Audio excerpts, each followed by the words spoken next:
Brought to you in association with Grendel Press.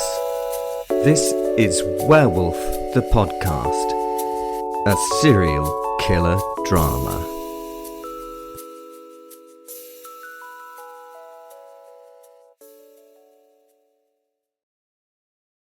Right, where are we? Are you going to give me a nod when we're recording? We're on, Professor. We are recording. Oh, right you are. Just a mo. Hello there. This is Simon de Montfort, 6th Earl of Leicester, known to many as the Professor. I have a short message for you. In fact, I have a gift. To commemorate this wonderful Halloween special, we've got a free offer for you. Episode 191, The Professor's Pressing Matter, has been released on Amazon as a Kindle book for your delectation. Additionally, this week and this week only, you can go to the Amazon Kindle store and download your copy for free. Bloody hell, that's good value, what? Oh, sorry about that. Compose yourself, Simon. It is free, though, and it is available this week and this week only. So do hop on over to Amazon wherever you are, download your free copy of episode 191, The Professor's Pressing Matter, and it will cost you bugger all. Right, sorry about that language. Over and out. See you later.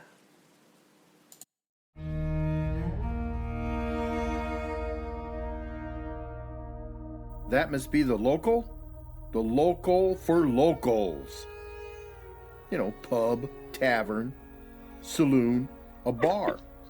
I get it. The Faeton Arms? There's nothing here on Google Maps, and GPS says we're in the middle of Yorkshire, Surrey, Albuquerque, and off the coast of Singapore, all at the same time. Weird. But it looks warm and dry in there, so wherever we are, I would like to be in there. Being warm and dry, at least. I can hear people having fun in there, and judging by the people we've met so far, we can ruin that for them too.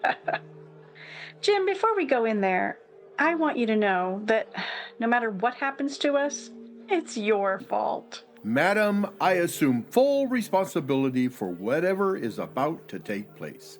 Hopefully, that will mainly involve eating warm, bland food and drinking lots of warm, flavorless beer. You sell it so well. I'm almost mildly excited to enter. Okay then, shall we? Wait a minute, what's this plaque say here? The proprietor wishes you to know that magic and evil deeds will not go unpunished on these premises. Also, all trolls must be accompanied by a reasonable elven magic user? What? Must be some serious Dungeons and Dragons theme bar. Fantastic nerdy cosplayers don't kill strangers, do they? You can be a 15th level cleric with the beard and tobacco pipe, and I can be, I don't know, a 20th level ranger with my wet, muddy boots.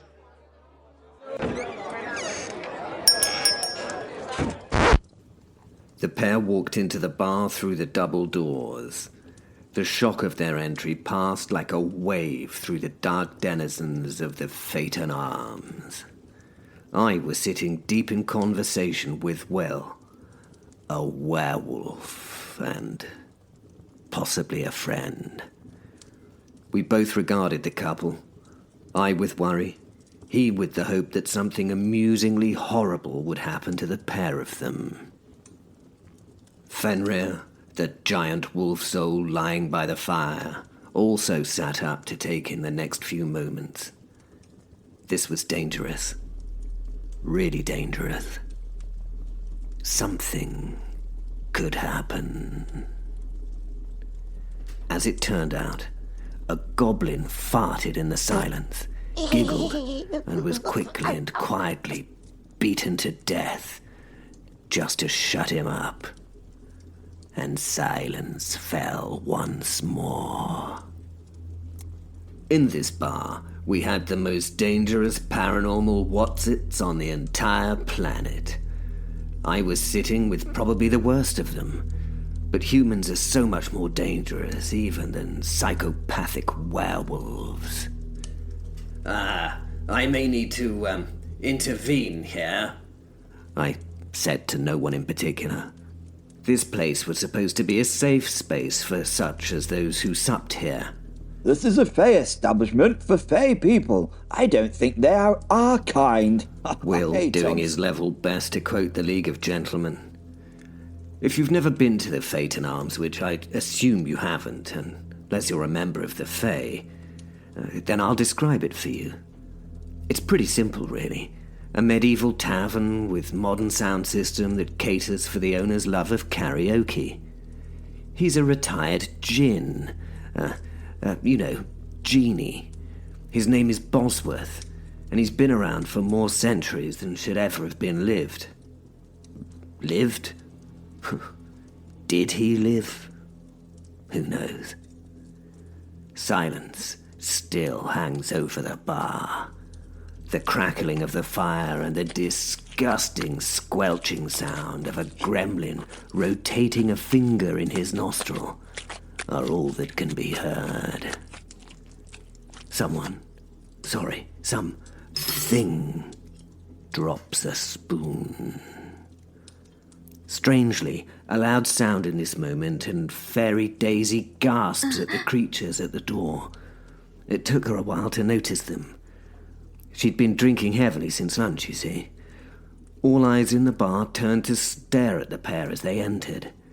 Typically, in reality, the number of eyes is roughly double the number of people.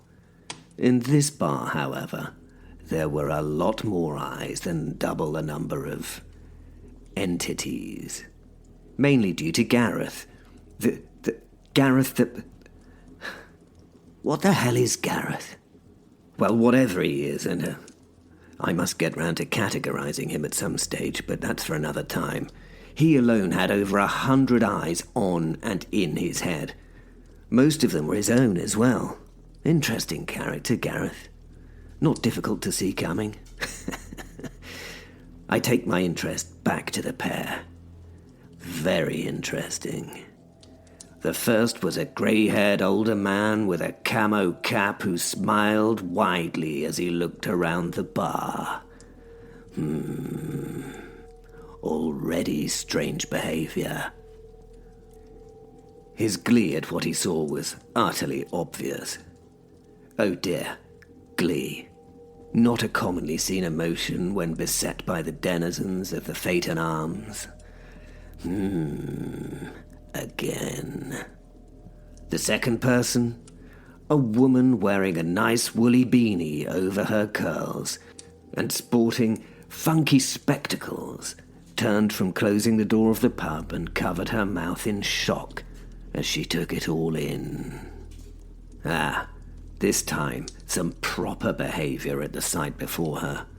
A terrified scream was about to erupt, was it? Here we go. Any minute. Wait for it. Wait for it. Here it comes. Honestly, here it comes. Huh? No. She slowly removes the hand and... Oh, hang on a minute. She's excited by what she sees? Phew, I suppose, but... Oh, no. Excited? Excitement? Glee? What the... Oh, no, please, hang on. They're not just humans. No, it's much worse than that. They're tourists. Hey, you guys look amazing, and this place is outstanding. The man turned in a circle, arms wide, absorbing the pub's, ambience. Never thought this place had an ambience before, just excessive, thinginess. I follow where his gaze falls. His eyes have definitely not fallen on anything like ambience. I cringe a little at what I see, closing my eyes and returning them to the man. No ambience in here. Then something stirs a note of alarm in my brain. There is an itch in it that suggests something is out of sync. Oh no. Oh God, no. The man's accent. Oh, good God on high, no. Not here. Not now. Oh my God. Not just humans. No. Something far worse than humans. Tourists and American. Wow. That accent, the overwhelming enthusiasm. They simply have to be. I look at Bosworth, the owner, as he stands invisibly in a glowing pink neon robe. Remember, he's a genie type thing. The robes are empty, but somehow he gives me a worried look. I must spend far too much time in his place to recognize the emotions crossing an invisible face, but I do somehow recognize the worry in this one. I whisper across to him in the silence. How on earth did they get in here, Bozzy? I thought you had magical wards against, humans, let alone bloody tourists. He shrugs his invisible shoulders. Hey, this is amazing. And you look incredible. The only way to say it is using that damned word again. Her glee is genuine. I see Gizzard Plunge the Hideous. Not his full name, but the rest of it doesn't improve the description of him. I see him a scrofulitic ogre of putrescence, actually preening his, I think it was his hair. Difficult to tell. How? It's happening. The enthusiasm glamour is getting to the Fae in here. The tourist glamour is working perverse magic on all who befall it. Wow. She says, wiping her glasses to clear the condensation and the last of the drizzle off them. She then starts to take off her gloves and jacket. One of the goblins starts to look excited and tries to wolf whistle. Thank goodness he can't manage it, as he tries to stare at his soundless lips with a face of accusation. We've had strippers in here, but not for the stripping. God, no. For takeaway delivery meals. The stripper always being the main course. And you know what goblins are like. Horrible, grubby little creatures. They only have one thing on their mind, and that being total and utter stupidity. The lady, yes, definitely a lady, not a stripper, after just removing her jacket, is now judiciously looking around the room, checking everything out meticulously. She actually has a lovely warm smile and the kind of look... No, Simon, fight it. That's how they get you. Don't fall for the friendly smile. It's like a vampire glamour. You'll be telling them about your family tree if you don't do anything to prevent it, and yours stops in the 12th century. She points at the candelabra in the center of the room, a candelabra that is not attached in any way to the ceiling. It simply floats, emitting a warm green glow. She walks closer to it in order to observe it properly. A look of confusion flashes across her face. Sadly, she asks the nearest thing to her a question. How does that work? I say sadly, because the nearest thing to her is an orc. 8 feet of psychotic savage muscle, armored with rusted steel and leather of unknown source. Well, looking at the leather, let's just say we have a good idea of where the skin has come from, but no one really wants to know, you see. The human should be terrified. She should be. I mean, the way the orc stinks alone should kill her. A sweaty orc is more vile than mustard gas. That's why we have to sit them far from the fire. and far from us. The orc is stunned by the woman speaking to him. His mouth hangs open, displaying broken teeth and expelling a new level of halitosis to the world. We can't say the orc is confused. I think that's their constant state, you see. But a human woman should be running and screaming at this point, not smiling at him and waiting for his reply with a warm, pleasant smile and genuine interest. This is new for him and different from what he's used to. For some reason, he doesn't want to bash her with his mace and skin her. There, I said it, didn't I? Can't take back that his leather armor is actually people leather. Is that bally tourist glamour? That's magic, isn't it, lady? Says the monster with a voice like rocks falling down a slope. I didn't know if this was going to go well or badly in that moment. It was on a knife's edge of... The woman, standing at eye level with the sitting orc, removed her beanie carefully, folded it, and placed it inside her jacket as she listened and nodded. And then, before straightening her glasses and pushing them back up her nose, she smiled at the confused creature and patted it on its huge shoulder. Sure it is. I suppose you have to keep pretending, huh? Makes all this cosplaying.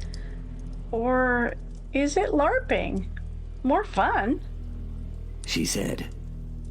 There was a sharp intake of air from all the creatures around the room.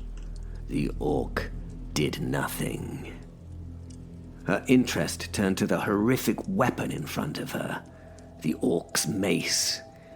This crudely made weapon was bigger than her entire body, and it sat on the table. She tried to lift it. I closed my eyes to shield my mind from how the orc would respond to this. It would be a short scream for sure. I'm ready. It was too late for me to get involved. It was already over. Yet, nothing. No sounds. Now, carefully peering out of the corner of my eye to try to make the resulting mess easier to cope with, I saw she was fine and whole. Well, that was surprising. Normally it was seen as a great insult to have your weapon touched by anyone other than its owner in the orc world. Such a thing would always end in a fight to the death. Not a duel, a brutal and bloody fight. The touristy glamour was working. Who knew it had this level of power? Basically, the tourist glamour works because tourists have a lack of belief that anything horrible can ever happen when they're on vacation, as they say in the United States of America. They have insurance, and that's for illness and bag loss, so they can go to any part of the, worlds, dimensions, and those two outcomes are the worst things that can happen. Nothing awful can happen, like death or violence or their souls being sucked into the abyss or consumed by demons while they're away. As we know, if you have unswerving faith in something, that has a lot of power. And that's how the tourist glamour works. They believe so strongly that they can't be disliked by the, locals, let's call them, that they stay safe just because of their own sheer faith. That faith and that glamour were going to be tested to their limits tonight in the Faeton Arms. Oh, gosh, I thought these were really light. She said as she tried to use everything she had to lift the giant weapon. The orc helpfully reached over and lifted it as if it were nothing, between thumb and index finger. My lady, this one isn't heavy. This one is my baby, isn't it? He told her. I thought they were made out of polystyrene. So you didn't hurt each other. The orc looked all sorts of extra confused. He paused whilst he engaged both his brain cells. Nah, this one hurts proper good, lady. He said as he raised the weapon above his head, looking like he had the intention to swing it through her. An intention which would have instantly turned her into pate. Not the coarse variety either. I can show yous if you want me to, proper missus. He said in what for him was a nice tone, as she looked innocently at the giant mace held high above her head. I stood and spoke. The room's clientele relaxed somewhere between disappointment and relief at the outcome. Crotch rop, dear chap. The orc's head turned towards me. What is it? Please don't, old thing. All right, Prof. Was his reply as he put the mace back on the table with a colossal thud felt through the entire room's floor. Hey, Shonda, come and look at this guy's costume. It's incredible. This mask. I closed my eyes once again with a sigh before turning towards the source of the voice, with fear at what I would see when I opened them. I pivoted slowly and prepared to dare to open them. I found him. I found the man trying. He was trying to pull the face of a minotaur.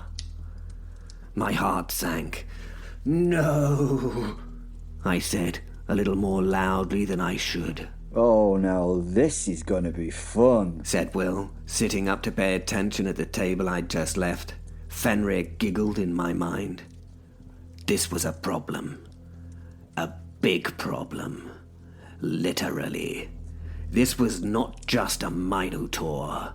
I mean, any minotaur would have been bad enough to annoy, but this... No. This was the minotaur.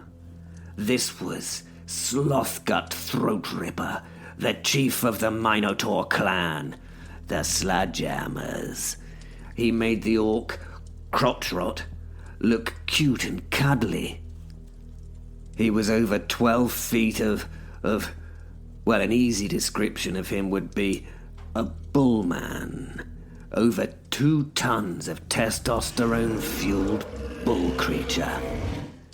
I grabbed the lady by the arm before bundling her over unceremoniously towards the death by Minotaur that was about to happen. Sir, could I just have a chat with you? I had a wheedling, pleading tone to my voice that I just despised. Yes, Mr. Minotaur, we'd like to talk to you about our Lord Jesus Christ, Will said. I gave him a bitter look that said that the last thing he said wasn't funny. Sure, mate, what's up? He said, turning his back on the about-to-be enraged Minotaur and presenting his arm and hand for me to shake. Thankfully, Minotaurs are not the quickest of thinkers. They're slow, probably due to their immense size and the time it takes their nervous system to kick in.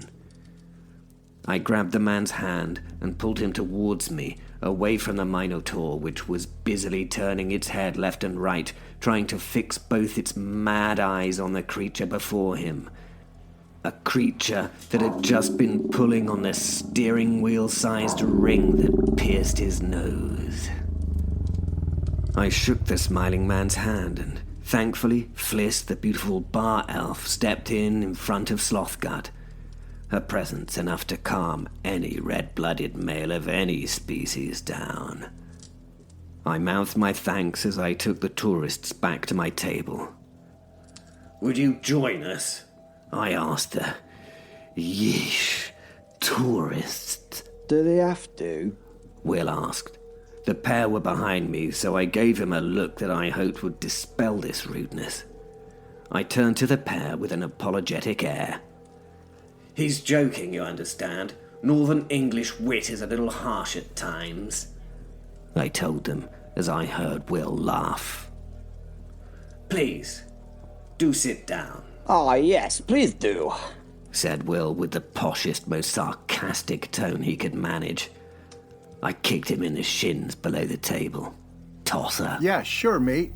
the man said as he took a seat, the woman sitting in a chair next to him, smiling. Hi, I'm Shonda. This is Jim. She told us as she made the introductions. I returned the introductions for both of us. Jim turned towards Will. So you like jokes then, right, Will? He asked. Will looked at me. I nodded at him. Apparently so. He replied before emptying his glass. Fliss, I called. 4 pints of your finest ale. She nodded. I returned to the conversation at hand. Thank you most kindly for your hospitality. No problem. I told her, trying to hide the fact that if they drank anything else that was offered here but the ale, they would probably die instantly. Do they have any hot soup? No, I'm afraid not. But it says right here on the sign, vegan soup available. I like vegan food. Well, I didn't have the heart to tell her the soup was actually made from vegans.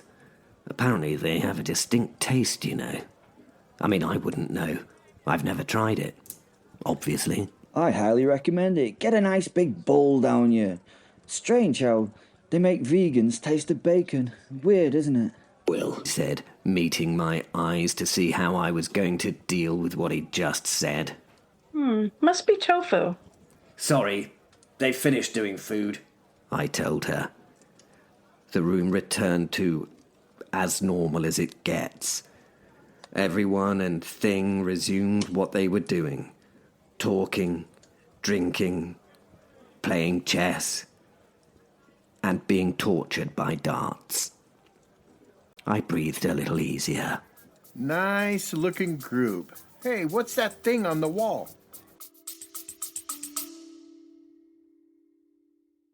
When you're alone in your house, but you'd like to feel like you're not, the podcast inside your house can keep you company. Our show will make sure that you run up the stairs at night when you turn off the lights and check under your bed before you sleep. We'll bring you every kind of horror, from the classics like Lovecraft and Poe to the strange and often silly world of no sleep and creepypastas. We've even got stories written just for the show that you won't hear anywhere else. So go and check out the podcast inside your house. We're on all major platforms, as well as inside your pantry, deep in your crawl space, and sitting at the foot of your bed at night, watching you sleep. He asked as he pointed at the pentacle painted on the wall in blood. Is it part of the game with the candles and all? Game. Will snorted. It's a 5-pointed star. Maybe the owners are from Texas. He laughed. Remember the Alamo? I beg your pardon? I remember the Alamo. I saw it once in London. Leicester Square. You did? I mean the film, obvs. I saw it in the cinema. With the Duke, John Wayne. Oh, yeah, of course. Right, with Lawrence Harvey, and everybody died in it. It was bloody. Yeah, bloody awful if you ask me. Said Will, trying to disengage from the conversation. Hey, Will, so you like jokes, right? Have you guys heard the one about the crashing plane? No, but we're about to. She said, giving a good-humored laugh. Oh, come on, Shonda. Let me tell it. You know it's funny. Okay. Oh, forget it. I'm not even going to tell it now. He pretended to be hurt. The man was being playful. Oh, come on, tell us. Oh, no. You had the chance of my great joke. Come on, please. Yeah, Jim, please. All right, now you're talking. Okay, there was this airplane over the Atlantic on its way to New York. It was full of men from the United Nations. That's very funny, that is. Hey, now let me finish. So, halfway over the ocean, the engines run low on fuel. So they have to lighten the load on the plane. So they heave out all the baggage, but it's still too heavy. So they chuck out the seats. It's still too heavy. Finally, this French guy steps up and shouts, "Vive la France!" and leaps out. Then an Englishman Here. steps up and shouts, "God save the king!" and jumps out. But the plane is still too heavy. So the American delegate from Texas steps up and shouts, "Remember the Alamo!" and chucks out the Mexican. We laughed. We happy few, we band of new acquaintances. For here today, that joke, we understood. Sadly, there was a tumbleweed level of silence from the creatures in the bar. That was actually pretty funny, but I'm afraid the bar doesn't get the reference. They don't know much about history after the 16th century, you see. Allow me to suggest an alternative punchline, if I may. I swept to my feet, the practiced orator, and addressed the room. Ahem. The Englishman stands up and yells, "Remember Agincourt!" and he chucks out the Frenchie!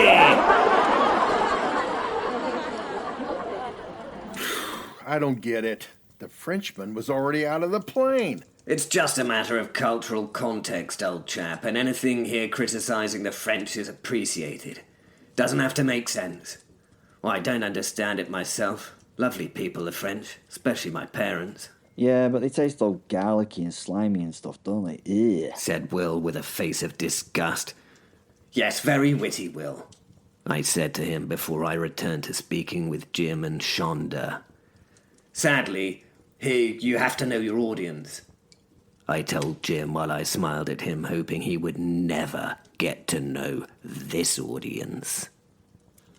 Thank goodness at that point the distracting advances of Fliss arrived with the drinks.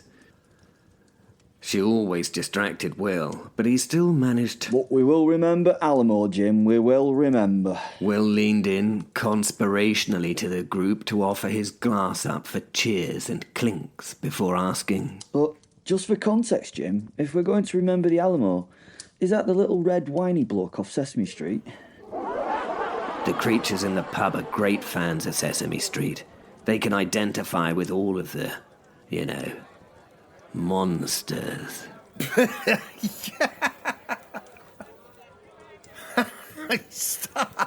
Stop! Please stop, man. You got me almost crying, man. Excuse me, but seriously, what is that star on the wall for? Not a good question to ask, I'm afraid. He said, as he quickly sat back in his seat. He was right, of course. The atmosphere in the bar changed. Oh, I'm sorry. How do? I'm Bosworth. I'm afraid I own this place, and that's not kind of question, It's like so you should be asking. His tone was belligerent and uncaring. Shonda, we better go. What do you mean? I'm starving. As I say, love, it's not a question you should be asking, but they both know where the door is, and I suggest you use it. There's nothing for likes of you here. Bozzy said. Come on. Shonda, shall we go? Apparently so. You don't have to go. They're just a bit touchy about all the magical wards on this place. You can't just let them go. I told the denizens around the room. Magical wards? Sure. How much do we owe you? I'm utterly embarrassed about this, old chap, madam. I shall cover the costs, of course. I am sorry. God be with you. The weather's awful. Oh, okay. Thanks, mate. Wait. You can't just let them go. It's my pub. If I say they're gonna go, they're gonna bloody go. Oh, and let me just add to the awkwardness, Bozzy. And stay on road. Keep clear of the moors. Will said in his most Yorkshire accent, taking the piss out of that fine werewolf film's dialogue. Yeah, okay. Well, thanks again. Jim said, as he gathered his stuff and helped Shonda with hers. And beware the moon. Smirked Will as he raised his glass to them. I felt utterly guilty that the pair left into the horrible night, but it was probably for the best. Wasn't it? Probably. It is very cold. Well, what the French toast was that all about? No pun intended. No. Let's see if there's another inn or something up the road. What'd he say? Keep clear of the moors? And beware of the moon? Man, where have I heard that before? Come on, I'm freezing. We can't let them go.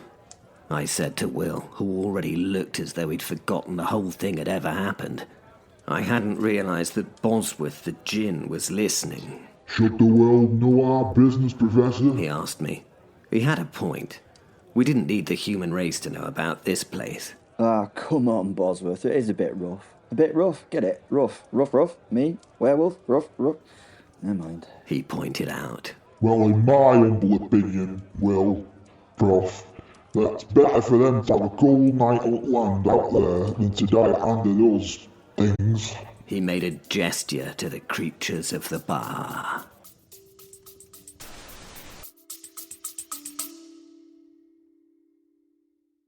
Looking for a Dungeons & Dragons podcast that's chaotic, hilarious, and just a little bit heartfelt? Join the party and You've Got to Be Critting Me, an actual play adventure where a tiefling bard with too much flair, a Goliath fighter who solves problems with bigger problems, a rogue and his very suspicious rat, and a dwarf druid who may or may not be drunk stumbled their way through epic quests and bean-related disasters.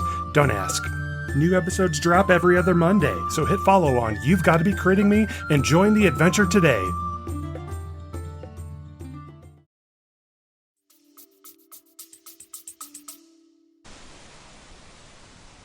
That was weird. It was the best idea.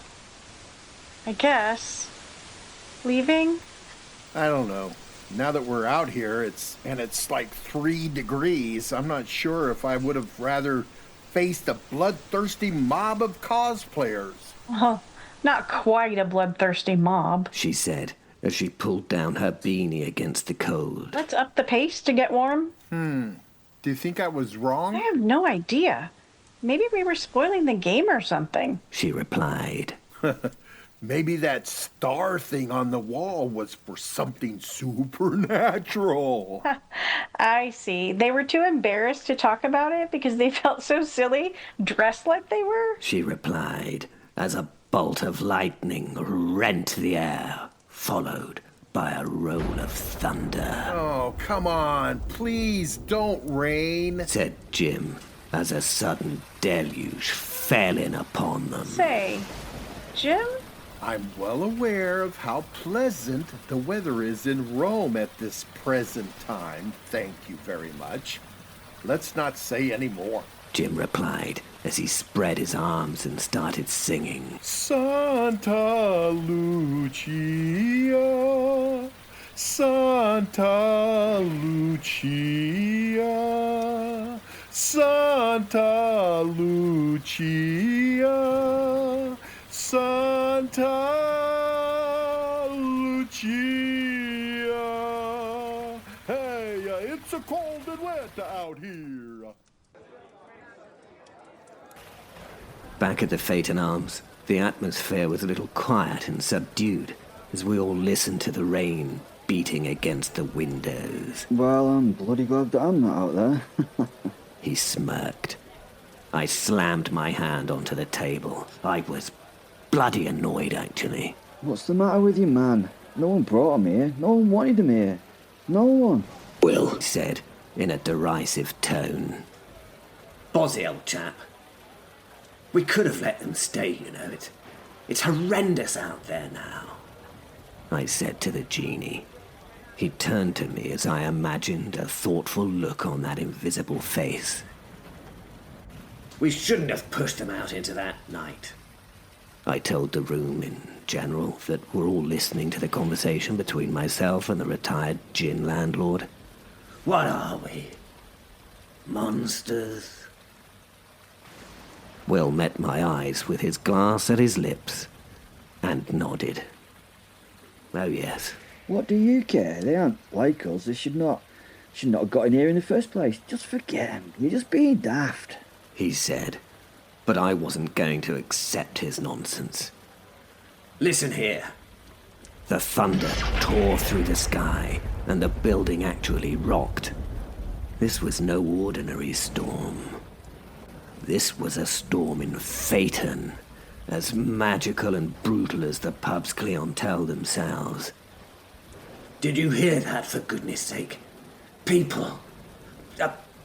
Whatever you blood... Things. We must go to... Will interrupted me. I heard nothing. He laughed as he took another drink from his pint.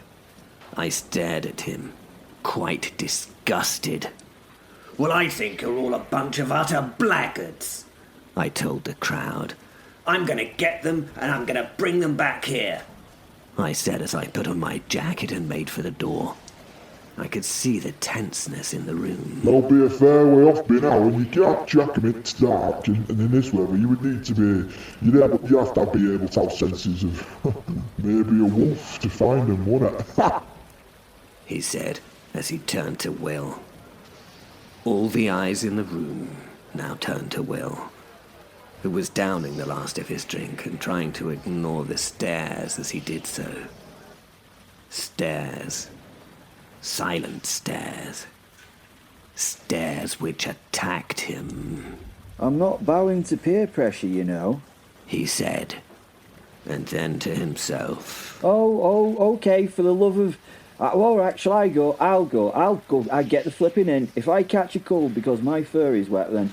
do you know what? I'll be really bloody unpleasant with all of you, he said, and then to himself. Be a werewolf, they tell you. Psychotic, sociopathic, fanged schizoid. Oh no, turns out that you bow to bloody peer pressure after all, don't you, bloody werewolf? Yeah, right. He mumbled on as he removed and carefully folded his clothing before transforming into the gigantic black wolfman and striding boldly towards the door whilst giving me a disgusted sneer. I smirked back at him. Thank you, I cooed. He snarled and gave me a single-clawed salute before he stormed out into the raging storm. Did you hear that? He asked Shonda. They'd been walking for a while now, were out of sight of the village of Faeton. I heard it, yes. I don't want to hear it again, though. Have you got any idea what that was? He asked the woman, expressing concern. Shonda's face a picture of anxiety, so he caught up to her to make them both feel a little safer. It didn't work. It could be a lot of things, couldn't it? She asked, in hope, because she knew what it sounded like. She'd heard that sound before. One summer evening in Yellowstone National Park. Yeah, it could be a lot of things. He lied, trying to reassure himself as much as the woman. Perhaps a coyote, She said. I don't really think they got any coyotes in England. He replied. a hound of the Baskervilles. Pecos Bill. Heathcliff. I don't recall Heathcliff howling like that. No, but he was on the moors. It's a full moon. Beware of the moon. He quoted as he looked up at the bright white face of the full moon, which briefly shone through the raging clouds. Stay away from the moors. They stopped and considered. I vote we go back to the Faeton Arms. She said as another howl, a little closer, rent the night. It's very inhuman. Yeah, I agree. To the pub. His tone was forthright, and they both started to walk a lot faster, back in the direction that they'd just come from. After a while of speed walking and a lot more howls, each howl getting slightly closer, Jim stopped, somewhat out of breath. Hey, Shonda, I hate to say it, but I think we're lost. He said, just as another blood-curdling howl was heard behind them. Jim, what was that? You could clearly hear the tone of fear in her voice now. I don't know. Come on. Come on, where? We're lost. Anywhere but here. Let's just keep moving. I think we should just... Jim said, as a growl was heard close by. A low, guttural sound from out of the darkness. The pair were silent now, as they heard something. Not a human, but walking towards them. And whatever it was big. Well, in my mind, I fought with Fen and myself. I wanted to kill them, but that would be held against me in the bar. Why was I allowed no fun? But I didn't want to get barred from the Faeton Arms, to be honest. Best malt selection in all the world. I mean, all the worlds. Having Bosworth there was both a blessing and a problem. Not only could he source any drink you ever wanted from any time period, but he also knew a lie when he heard it. Bloody genius, yeah, them. Fen spoke. So, saying that they were dead when we found them, that won't go down too well there. Fen, as you know, is my wolf soul, and he wasn't happy, really. He was pretty angry. Nah, kill him. It's a logical thing to do, then say that you couldn't find him, he said. I can't, that Bozzy has the bloody truth-seeker skills, I told him. It's a nice pub, cheap, no bother. Okay, but we can scare them a little bit, can't we? I thought about this. Well, you know what? It would be rude not to.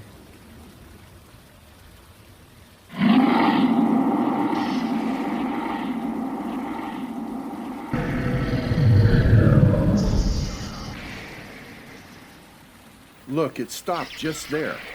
I can't see it very clear, but it's just standing there now. It's doing something. I really do not like this. I can hear it now.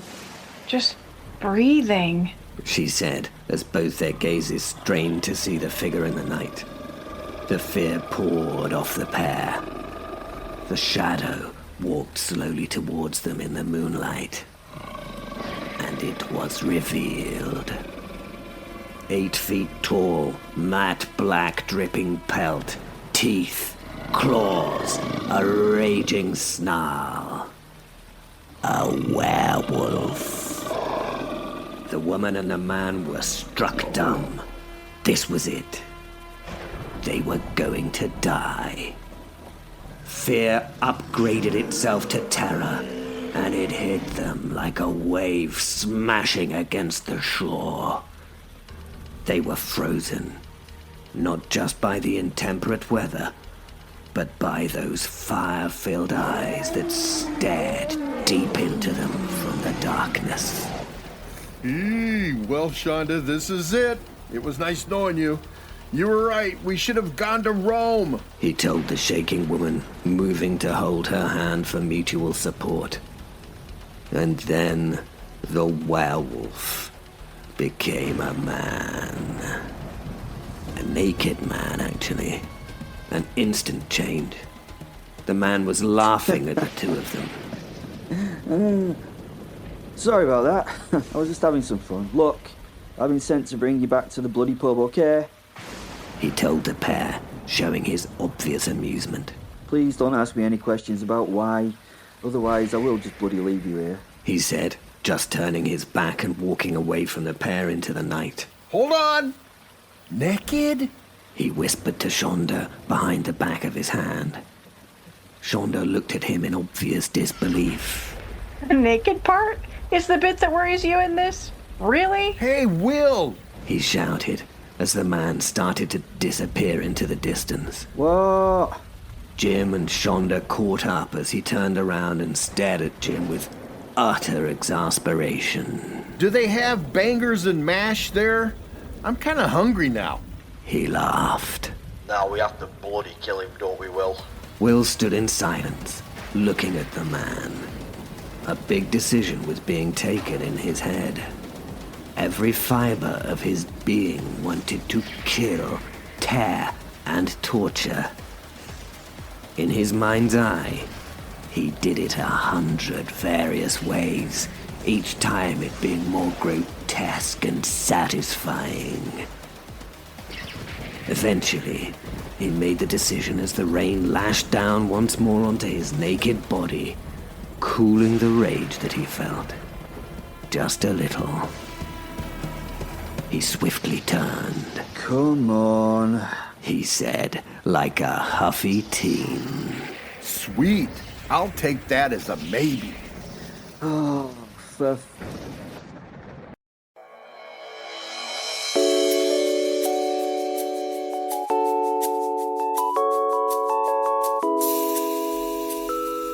Brought to you in association with Grendel Press. This is Werewolf the Podcast, a serial killer drama.